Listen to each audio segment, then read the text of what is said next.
ایک نوجوان نے آ کے اپنی ماں کی کمپلین کی، بیٹا اور ماں کی شکایت دین کے معاملے میں. مثلا اب مجھے صحیح الفاظ یاد نہیں، نماز میں کچی تھی کہ حجاب میں کچی تھی. کہا کہ مولا ایک طرف آپ کہہ رہے ہیں کہ ایمان ضائع ہوتا ہے جب معاشرے میں امر بالمعروف نہ رہے. فرض دیکھیے گا لشکر یزید میں کوئی نہیں ہے جو ایک دوسرے کو یاد دلائے کہ بھائی کل تو تم خط لکھ کے بلا رہے تھے. لشکر حسین کی خصوصیت قرآن نے بتائی، وَتَوَاصَوْا بِالْحَقِّ وَتَوَاصَوْا بِالصَّبْرِ. یہ سب ایک دوسرے کو حق کی نصیحت کرتے ہیں، اور جب حق کی نصیحت کریں گے تو مظالم آئیں گے تو صبر کی نصیحت بھی کرتے ہیں. یہ لشکر حسین کے اندر نصیحت کا سلسلہ، لشکر یزید کے اندر کوئی کسی کے معاملے میں دخل نہیں دے رہا. اب چوتھا امام، جب لوگوں نے کہا کہ مولا ایمان کیوں ضائع ہوتا ہے، کہا اس وجہ سے. تو نوجوان آئے اور یعنی اب الفاظ میرے، مفہوم امام کا ہے، وقت نہیں ہے تو الفاظ میرے. کیا آگے کہا کہ مولا بات سمجھ میں آگے، پڑوسی غلطی کرے ٹوک دیا، یا کوئی دوست غلطی کرے ٹوک دیا، یا کوئی عام آدمی غلطی کرے ٹوک دیا، لیکن اگر ماں غلطی کرے، اب ایک طرف تو آپ ماں کا اتنا احترام بتا رہے ہیں، لیکن ماں کیا معصومہ صرف ایک ماں گزری، اور یا اس کی بیٹی گزری اور کوئی نہیں ہے. غلطی تو وہ بھی کر سکتی ہے جو ہماری ماں، عام ماں. تو کیا کرے؟ امام نے کہا سنو، میں تمہیں اپنے جد کے زمانے کا واقعہ سناتا ہوں. شیخ حر عاملی نے وسائل الشیعہ کتاب الجہاد میں یہ روایت کوٹ کی. کہا سنو، ایک نوجوان رسول کے پاس آئے، کہا یا رسول اللہ میرے باپ کا انتقال ہو گیا اور اب ماں بیوہ ہے، لیکن غیر مردوں سے ملنے جلنے سے وہ گریز نہیں کرتی، اور میرے گھر میں میری ماں کے جاننے والوں کی آمد و رفت کا ایک سلسلہ جاری ہے. پیغمبر نے کہا کہ ماں ہے تو اس کا بڑا حق بھی. اپنی ماں کو جا کے نرمی سے سمجھا کہ یہ غلط، یہ شریعت کے خلاف ہے، اس میں خدا ناراض. بہرحال گھی کبھی سیدھی انگلیوں سے بھی نکلا، وہ گیا جا کے ماں کو سنایا. ماں نے کوئی توجہ نہ دی. آگے یا رسول اللہ، یا تو آپ کہہ دیں کہ بھائی جو آج کل تو ہمارے بچے بھی ہم سے کہتے ہیں اس none of your business، یا تو آپ کہہ دیں کہ بیٹا تمہارا کوئی تعلق نہیں، بیٹھ جاؤ اپنے کام سے کام کرو، چھوڑو ماں کو. نہیں، پیغمبر کہہ رہے ہیں امر بالمعروف آج، اور نرمی سے بات کی فائدہ نہیں ہوا کہ آپ سختی سے بات کرو.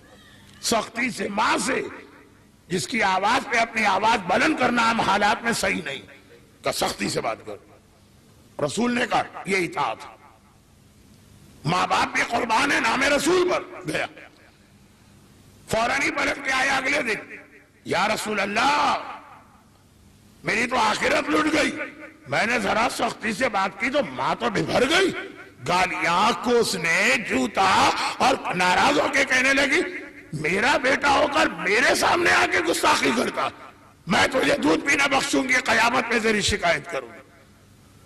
تبلیغ تو میں کیا کرتا، وہ کیا نماز تو کیا بخشواتے، الٹے روزے کرے پڑے، اتنا میری ماں ناراض. پیغمبر نے کہا تو اب ایک کام یہ کرو، یہ تیسرا نہیں تو چوتھا مرحلہ. ہاں پہلا میں بھول گیا. سب سے پہلے پیغمبر نے کہا تھا کہ جو لوگ آ رہے ہیں نا گھر میں ان کو سمجھاؤ، پھر کہا کہ ماں سے نرمی سے بات کرو، پھر کہا کہ ماں سے سخت. اب بیٹا پریشان، حیران پریشان، ماں کی گالیاں، ماں کے کوسنے. میں نے زندگی میں کبھی ماں کی شان میں گستاخی نہ کی، آج ماں مجھے بددعا دے رہی. اور پیغمبر نے سب سنا. کہا ایک کام کرو، اپنی ماں کو کمرے میں بند کر کے تالا لگا دو، نماز کے بعد کھانے کے بعد کھولو.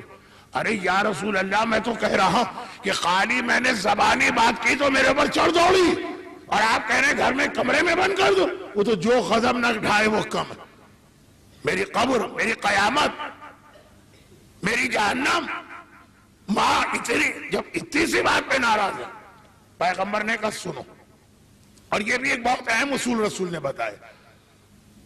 یہ میرا ایک انداز ہے، پھسل کے وہاں جاتا ہوں لیکن آج میں کافی کنٹرول کر رہا ہوں. پیغمبر نے بتایا اللہ فیصلہ آغاز کو دیکھ کے نہیں کرتا، اختتام کو دیکھ کے کرتا. ہمارے یہاں الٹا اصول ہے، مولانا بس بسم اللہ اچھی ہونی چاہیے، بعد میں کیا، بات کا تو چھوڑیے، بسم اللہ اچھی کا مطلب کیا ہوا؟ شراب کی دکان کا افتتاح بھی قرآن پڑھ کے کرو، بسم اللہ اچھی ہونی چاہیے۔ گانے کے کیسٹ کی دکان بھی روزانہ صبح کو کھلتی ہے، پہلے وہ سورہ یاسین کا کیسٹ لگاتا، پھر دن بھر چلتے رہتے ہیں جن کا نام لینے کی ضرورت نہیں ہے۔ کیوں؟ بسم اللہ اچھی۔ اسلام کہتا ہے بسم اللہ چاہے خراب ہو جائے، اختتام اچھا ہونا چاہیے۔ ہور کیا ہے؟ بسم اللہ بے شک اچھی نہ ہو، اختتام اچھا ہے۔ ہور اس سے زیادہ زندہ مثال کیا ہوگی؟ پیغمبر نے کہا سنو، میں بہت اپنے آپ پہ کنٹرول کر گیا ورنہ اس پہ 50 مثالیں آ سکتی ہیں۔ پیغمبر نے کہا سنو، آج تمہاری ماں تم سے ناراض، قید کرو گے اور ناراض ہوگی، مگر یہاں تو زندگی ختم نہیں۔ قیامت کے دن سب سے زیادہ اگر کوئی ماں اپنی اولاد سے خوش ہوگی وہ تمہاری ماں ہے جو تم سے خوش ہوگی۔ کیوں؟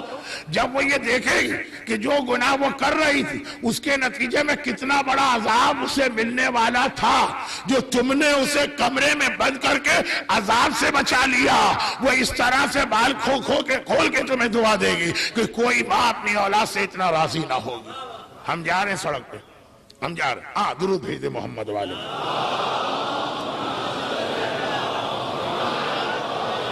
ہم جا رہے ہیں سڑک پر، ایک صاحب ہمارے قریب آئے اور اتنے زور سے ٹکر ماری کہ مچھل کے فٹ پاتھ پہ جا کے گرے، ہاتھ پیر چھل گئے، چہرے سے خون نکل آیا، ذرا سا ایک دانت زخمی ہو گیا، خون۔ کیا حالت ہوگی ہماری؟ ہم تو غصے میں ببھر کے چلے گئے۔ انہوں نے مڑ کے دیکھا، اتنا بڑا ٹرالر چلا رہا تھا کہ اگر وہ ہمیں دھکا دے کے نہ ہٹاتے تو ہمارا قیمہ ہو چکا ہوتا۔ اب ہم جو لڑنے گئے تھے، ایک مرتبہ کہیں گے شکریہ آپ کا، بہت شکریہ، آپ نے ہمیں موت سے بچایا، ہمارے گھرانے کو تباہ ہونے سے بچایا۔ شروع میں تو غصہ آیا تھا نا جب انہوں نے ٹکر مار کے میں وہاں پھینکا تھا اٹھا کے۔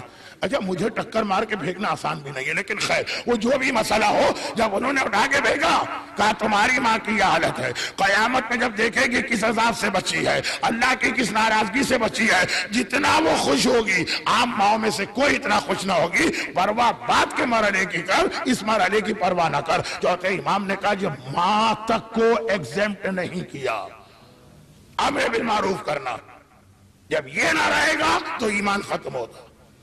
جو یزیدی لشکر کی سب سے بڑی خصوصیت اور امر بالمعروف کتنوں کو بدل دیتا، جو ہمارے خیال میں ناممکن ہے وہ بھی بدل جاتے ہیں۔ خود بہت مشکل مرحلہ ہے آگے بات کرنا، لیکن خیر کرنا بھی پڑتی۔ جب شام کے دروازے پر سیدانیوں کا لٹا ہوا قافلہ پہنچا، دشمن کے بھی الگ الگ طریقے ہوتے، ایک انتہائی ذلیل اور پس فطرت دشمن ہوتا، یہ تھے شامی۔ جب یہ قافلہ وہاں پہنچا، سارا بازار، سارا راستہ یہ منظر دیکھ رہا، ایک بوڑھا آ کے سجاد سے کہتا ہے نا، دیکھا کیسی سزا دی اللہ نے تجھے، تم جیسوں کا یہی حشر ہونا چاہیے، نعوذ باللہ۔ میرے مولا وہی ترتیب جو رسول خدا نے بتائی، پہلے نرمی سے سمجھاؤ، نہ مانے تو سختی کرنا۔ کہا کہ اے شخص تو نے قرآن پڑھا؟ کہا پڑھا، میں حافظ قرآن۔ آیہ تطہیر پڑھی؟ ہاں پڑھی۔ آیہ مودت پڑھی؟ ہاں پڑھی۔ آیہ امام مبین پڑھی ہے؟ کہاں پڑھی۔ آیہ ذی القربہ پڑھی؟ ہاں پڑھی ہے، لیکن یہ تیرے سوالات کا مقصد کیا ہے؟ کہا یہ ساری آیتیں ہمارے بارے میں، آیہ تطہیر بھی ہم ہیں، آیہ مودت بھی ہم ہیں، آیہ ولایت بھی ہم ہیں، آیہ ذی القربہ بھی ہم ہیں، آیہ امام مبین بھی ہم ہیں۔ گھبرا کے پوچھا تم ہو کون؟ کہا محمد الرسول اللہ، کبھی پڑھا؟ کہا تو صبح و شام پڑھتا ہوں۔ کہا میں محمد کا بیٹا ہوں، میں محمد کا وارث ہوں، میں محمد کا فرزند ہوں۔ سر سے امامہ اتار پھینکا، دونوں ہاتھوں سے سر پیٹنے لگا۔ مولا نے بتایا دیکھو طریقہ ہوتا ہے تو کبھی یہ تبدیلی بھی آتی ہے، مگر یہ تو شام کی بات تھی۔ اب آئیے اس راوی کا سوال سن لیجیے۔ کہتا ہے مولا میری سمجھ میں ایک بات آج تک نہیں آئی۔ ایک راوی، یہ شام، وہ شام، یہ کوفہ، ایک بات میری سمجھ میں آج تک نہیں آئی۔ میں اس دن بھی ابن زیاد کے دربار میں تھا جس دن آپ کا چچا مسلم گرفتار کر کے لایا گیا تھا۔ اور مولا میں اس دن بھی ابن زیاد کے دربار میں تھا جس دن آپ قیدی بنا کے لائے گئے تھے۔ اچھا سجاد کا دربار ہے، ابن زیاد میں آنا اتنا آسان نہ تھا۔ وہاں پہ عمر ساتھ چاہ رہا تھا یہ جلدی سے اس قافلے کو دربار میں لے جاؤں، انعام ملے گا، اور ابن زیاد کہہ رہا ہے کہ نہیں، خبردار، قافلے کو جلدی دربار میں نہ لاؤ، انہیں بازار میں روک دو جب تک کہ میں نہ کہوں۔ جلتا سورج، کھلا آسمان، عرب کی گرمی، 3 دن کے پیاسے بچے ابھی بھی پیاسے ہیں،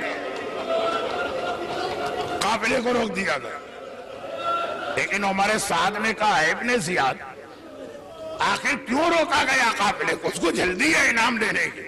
اس نے کہا 2 باتیں، نمبر 1، میرے دل کو تشفی اور سکون نہیں ہوگا جب تک کہ سارا بازار اطمینان سے محمد کی نواسیوں کو نہ دیکھ لے۔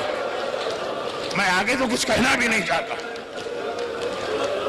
اور دوسری بات یہ ہے کہ میرے دربار کی سجاوٹ نامکمل، بے شک زینب آگ میں جلتی رہے سورج کی، بے شک سکینہ سورج کی دھوپ میں جھلستی رہے، پہلے میرا دربار سجے گا پھر یہ قیدی آئیں گے۔ اور جب آ گئے تو سوال کرنے والے راوی کے ذہن میں ایک شک آ گیا، مولا اس دن بھی میں اسی دربار میں بیٹھا تھا، 1 ہی مہینے پہلے کی تو بات ہے نا، جب آپ کا چچا آیا تھا، زخمی تھا، ہونٹوں سے خون جاری تھا، بدن پہ زخم تھے، لیکن اور ہاتھ بندھے تھے، لیکن کس شان سے آیا تھا؟ سینہ تان کے آیا تھا، کمر سیدھی تھی، چہرہ بلند تھا، آنکھوں میں آنکھیں ڈال کے بات کر رہا تھا۔